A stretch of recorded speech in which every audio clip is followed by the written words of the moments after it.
السلام عليكم ورحمة الله وبركاته. حبايب قلبي عاملين ايه؟ يا رب تكونوا بخير. النهاردة زي ما احنا شايفين الرخامة فاضية، يبقى عندنا شوية مشتريات. بس أنا النهاردة عندي نوعين من المشتريات، مشتريات للبيت، ادوات يعني للمطبخ وكده، ومشتريات تانية اللي هي مشتريات السوق. هنشوف مع بعض المشتريات اللي احنا جايبينها للبيت، وبعد كده هنشوف المشتريات بتاعة السوق. بس يا حبايبي انا عامله الاتنين الفيديوهين في فيديو واحد، لان انا جايبه حاجات بسيطه مش جايبه حاجات كتير يعني. ده طبق خشب زي ما انتم شايفين، تحفه جدا. ده هاند ميد حلو قوي، من الناس اللي هم بيقعدوا في البازارات والحاجات دي. انا اشتريته عجبني، وعجبني حجمه كمان، ينفع للكيك، ينفع ان انا احط فيه سلطه، حلو قوي. وجبت كمان منهم القطاعه دي، البلانشه ديت برضو نفس الحكايه، حلوه قوي، تقيله جدا.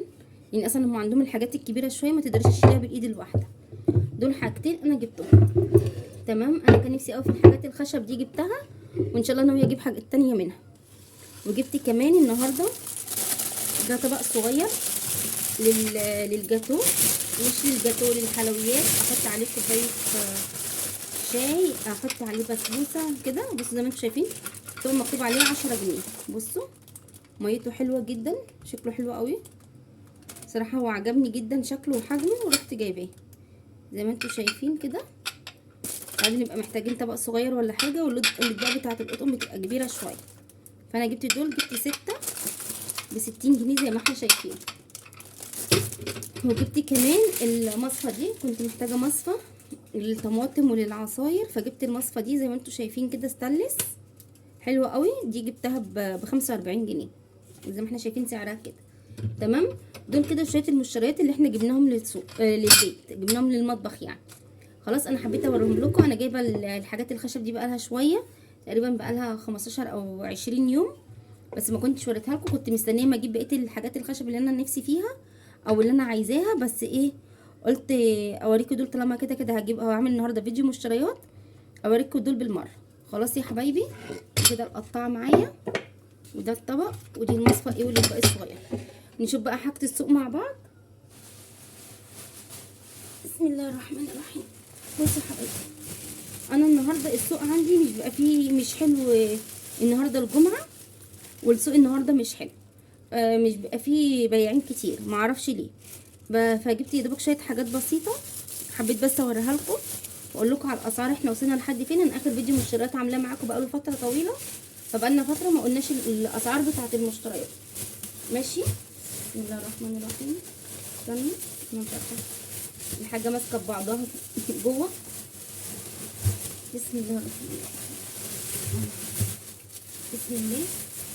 دول كده، دي طماطم زي ما احنا شايفين كده. دي تقريبا كيلو ونص ب10. انا جايبه 2 طماطم، 2 كيس، 3 كيلو، كيلو ونص ب10، دول ب20 جنيه. وجايبه طماطم تانية ب5 ونص، وحبيت اجيب طماطم طريه شويه عشان ايه، اعملها صلصه. كنت هعمل محشي يعني النهارده، بس جيت متاخره بصراحه، ما لحقتش اعمل محشي، فقلت خلاص اجل محشي يوم تاني ونعمل النهارده اي حاجه. خلاص، فجبت دول كده. دي تقريبا من اللي هي كيلو ونص ب10. هنشوف دلوقتي الشنطه التانية اصغر ولا اكتر. هما الاتنين يعتبروا زي بعض يعني، ايه، مش فرق كتير في الطماطمايه. ده معانا اهو بتنجان، ده بتنجان رومي. ده الكيلو ونص ب10 برضو، حلو جدا، خفيف مش تقيل اهو زي ما احنا شايفين. انا المره دي جبته طويل شويه لاني عايزه اعمل وصفه معينه، فان شاء الله نعملها مع بعض، فحبيت اجيبه طويل شويه. خلاص، يبقى احنا كده جبنا الطماطم وجبنا البتنجان. وده فلفل رومي، ده فلفل رومي على فلفل شطه، الاتنين الكيلو اللهم صل على النبي، الاتنين الكيلو ب 12 جنيه. فانا جبت كيلو، ده وده، ده ب 12 وده ب 12، فانا جبت كيلو شطه على رومي. تمام يا حبايبي، ده بس ده هيكملت بيه الميزان للسلطه. جايبه منه صغير للمحشي زي ما احنا شايفين، انا بحب بتاع المحشي الصغير شويه. ان شاء الله نعمل محشي مع بعض اهو. حاولت ان انا انقي صغير للمحشي زي ما احنا شايفين كده، بيبقى تحفه جدا، خصوصا الفلفل الصغير ده مع المحشي احسن بكتير قوي من الكبير. الكبير بيبقى مليان رز، بيبقى مش احسن حاجه، انما الصغير ده بيبقى فيه شويه رز كده مع الفلفلايه، بيبقوا طعمهم حلو جدا.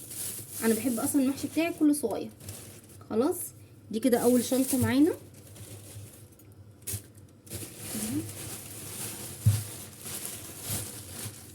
دي الطماطم والفلفل.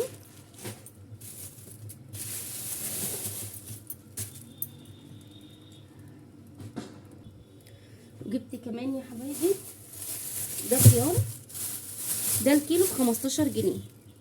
ده خيار لسه بلدي، لسه ما مش سوب يعني. هو خيار الشتا مش حلو زي بتاع الصيف، بس بنتي كانت عايزه خيار، هي بتحب تاكله كده فجبته لها. ده الكيلو ب15 جنيه، في ب10 وفي ب8، بس انا حاولت انقي من ب10 معرفتش، كبير قوي ومش حلو، فجبت من ب15 ده. ماشي. ومعانا كمان جبت بطاطس ديت الكبيره دي. هو المفروض ان هو قال لي تحمير، هو الراجل ده البطاطس بتاعته بتبقى كويسه والتحمير وكده، فانا جبت الكبيره دي الكيلو ب12 ونص، ال2 كيلو ب25 جنيه. ماشي كده، انا جبت 2 كيلو ب25 جنيه. وجبت كمان الصغيره اهي، دي صغيره بس انا منقياها كبيره شويه عشان انا محتاجاها، نعمل بيها وصفه حلوه قوي مع بعض. طبعا بقالنا كتير غايبين، فلازم نرجع بوصفات كويسه ومختلفه كمان، وفي كمان وصفات شرقي مطلوبه مننا بالنكهه المصريه الحلوه بتاعتنا، فلازم نعملها مع بعض الفتره اللي جايه. فدي ده الكيلو ب8 جنيه، دول كيلو وربع ب10. خلاص هنحطها هنا مع بعض كده.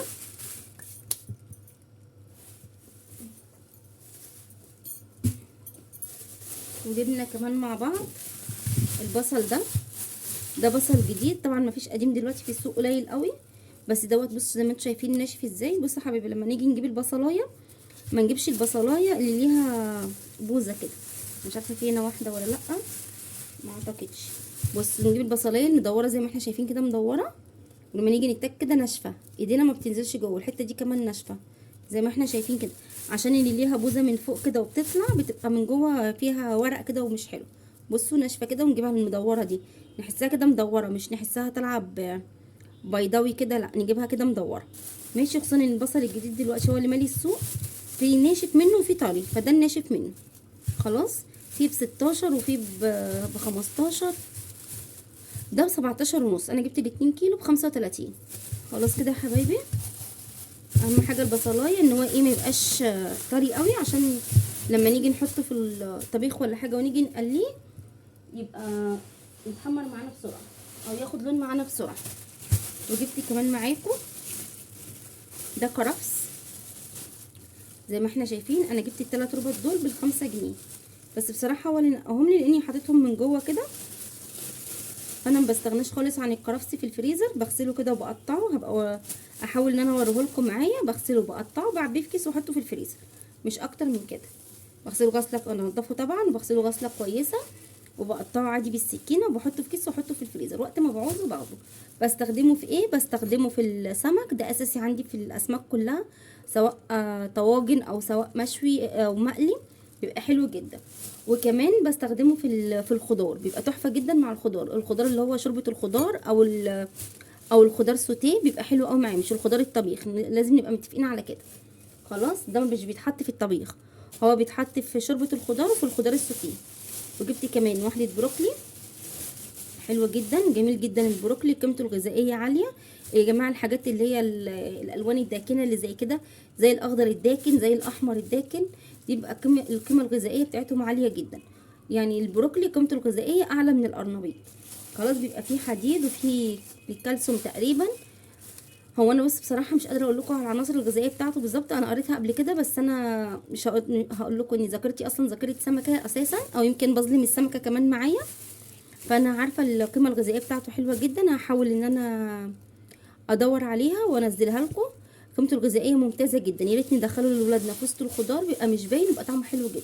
وخصوصا في طاجن القرنبيط احنا عملناه مع بعض قبل كده، وهحاول اعمله لكم مره تانية، بيبقى جميل جدا في طاجن القرنبيط او في الخضار السوتيه، بيبقى حلو قوي البروكلي مع الخضار، وبيبقى مش باين، بنقطعه وردات صغيره، بيدي لون حلو وشكل حلو، والولاد فعلا بيحبوه. خلاص يا حبايبي، ادي هنا البروكلي كمان. جايبين ايه تاني مع بعض؟ بسم الله الرحمن الرحيم، اللهم صل وسلم وبارك على سيدنا محمد وعلى اله واصحابه اجمعين. بصوا يا حبايبي، جبنا بطاطا، البطاطا كيلو ب10 جنيه. هو بصراحه الخضار انا مش عارفه هو ليه غالي، بس هنقول ايه، الحمد لله، ما نقدرش نقول اكتر من كده. خلاص. البطاطا دي كانت زمان 3 ب10 وكيلو ونص ب10 وب5. انا مش عارفه ايه اللي خلاها بقت ب10 كده، بقالها فتره وما بترخصش عن كده. فجبنا 2 كيلو، دول 2 كيلو بطاطا. انا بحبها زي ما انتم شايفين، لا تخينه قوي ولا رفيعه قوي، مش تخينه قوي عشان طبعا ما تاخدش غاز كتير. انا عندي انبوبه، ما عنديش غاز طبيعي، فما تاخدش غاز كتير. دي اول حاجه. تاني حاجه، ما تكونش رفيعه قوي، لان الرفيعه قوي لما بشويها بتنشف. الرفيعه دي عايزه تتسلق خلاص، او تتعمل او نقشرها ونعملها صينيه. انما لو انا هشويها في الفرن بجيبها في الحجم ده كده تقريبا، الحجم الوسط، لا تخينه قوي ولا رفيعه قوي. اولا عشان لو رفيعه تنشف مني في الفرن، ولو تخينه قوي هتسحب مني غاز كتير عبال ما تستوي. خلاص. ولما بنيجي نشويها بنغسلها غسله كويسه، وبنشقها بالسكينه كده، وبنحطها في صاجه على ارضيه الفرن. هحاول برضو لو ربنا يذكرني وابقى اصورها وانا بعملها لكم. تمام يا حبايبي. والله في حاجات كتير انا بعملها بس بنسى اصورها، فايه استحملوني بقى. ساعات كتير او بنسى ان انا اصلا عندي قناه، فايه ربنا يعيننا كلنا على حالنا. خلاص. دي البطاطا اهي معايا زي ما انتم شايفين، طبعا دي صغيره كده تكمله الميزان. معانا كمان الطماطم، معانا كمان جزر. الجزر حلو جدا بس مش عارفه هو ليه كبير شويه، ما لقيتش ارفع من كده، فجبت اللهم صل على النبي، جبت كيلو ونص ب10 زي ما احنا شايفين اهو. ده كيلو ونص ب10.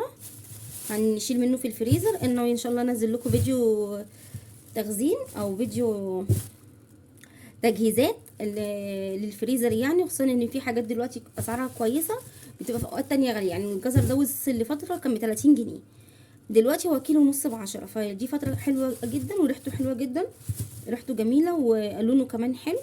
فتره حلوه يعني الوقت ده كويس جدا ان احنا نخزنه. تمام. اسعاره كويسه والجزريه حلوه ماسكه نفسها. ولما نيجي نخزن ما نجيبش رفيع قوي، علشان ما نبقاش رفيع ونقعد نقشر فيه ونقعد نعمله ياخد من وقت طويل يعني. خلاص. فاحنا هنجيب الجزر دوت هنخزن منه، ممكن نسلقه للعصير. انا عندي مسلوق في الفريزر جاهز للعصير، بحب جدا عصير البرتقال بالجزر. وفي نفس الوقت ده بنقطعه عشان لما نحب نحطه في شوربه بنقطع كل حاجه لوحدها. ان شاء الله هعمله معاكم وهنشوفه في فيديو مع بعض باذن الله. وجبنا ايه كمان،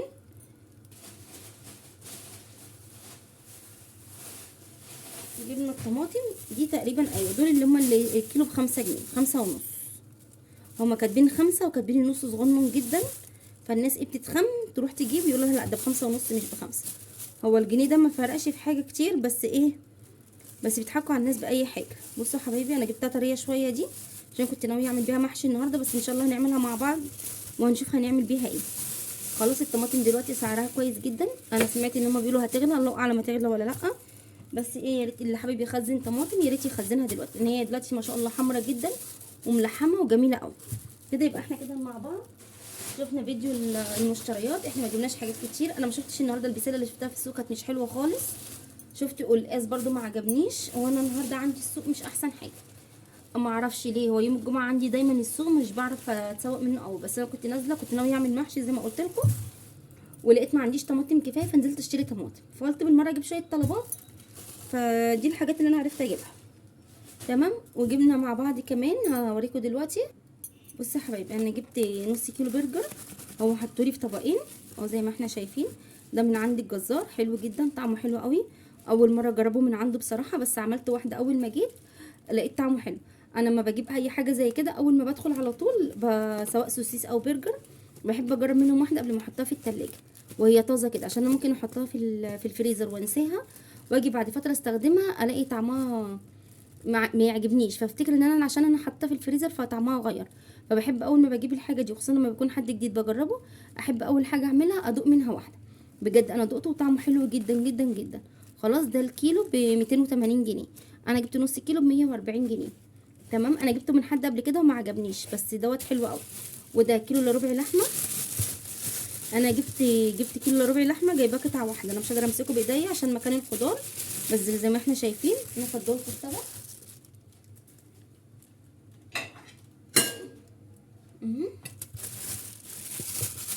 بسم الله الرحمن الرحيم. اهو زي ما احنا شايفين مع بعض، ده كيلو الا ربع لحمه، انا جبته اللحمه ب 380. ليه معرفش، يعني انا نزلت النهارده اتفاجئت بسعرها بعد ما قلت للراجل اقطع لي اللحمه، لقيته بقول له بكام، قال لي ب 380. اللي وصلها للسعر ده والله يا حبايبي ما اعرف، انا لقيتها كده.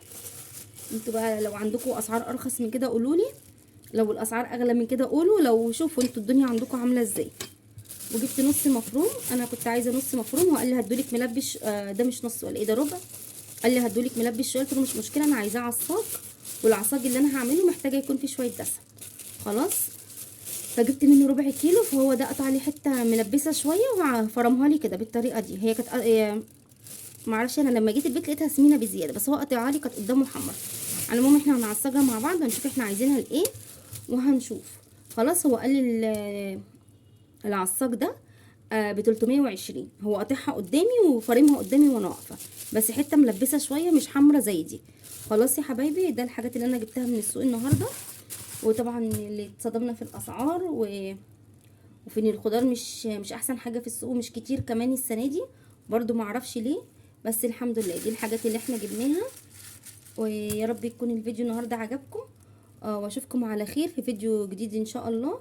ويا رب ادعوا لي كده ما اتاخرش عليكم تاني، وادعوا لي كده بصلاح الحال. ويا ريت اللي ما دس لايك يدوس لايك، واللي اول مره يشوف قناتي يا ريت يدخل يتفرج ويشوف، واللي يشوف هتعجبه.